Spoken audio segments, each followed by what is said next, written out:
La capitale camerounaise a été tenue en haleine pendant 2 jours par le festival La Zone, une adaptation du Douala Art Festival qui se tient toutes les années et qui n'est qu'une version adaptée du Massa.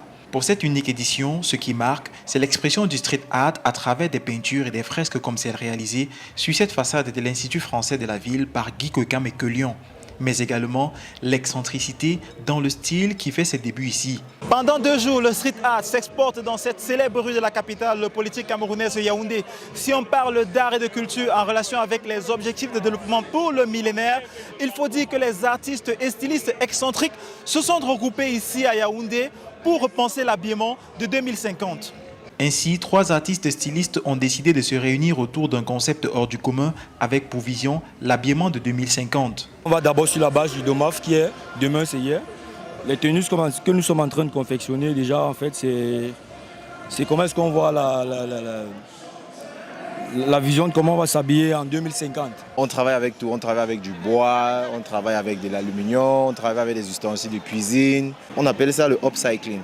Le upcycling consiste à faire quoi? Ça veut dire que des habits ou des objets qui ont été créés par des créateurs, forcément, n'ont pas droit à perdre la vie.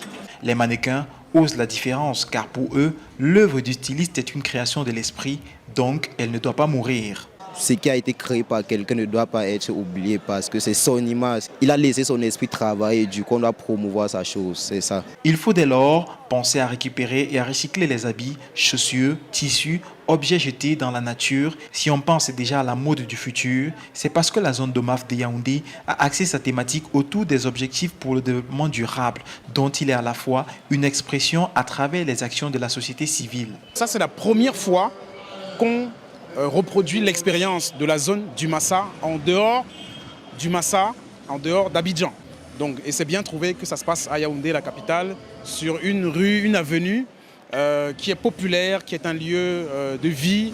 C'est donc un univers de voyage à travers la culture, les musiques urbaines, les danses traditionnelles camerounaises, des ateliers d'initiation et des spectacles qui, pendant 2 jours, aura attiré un public assez curieux.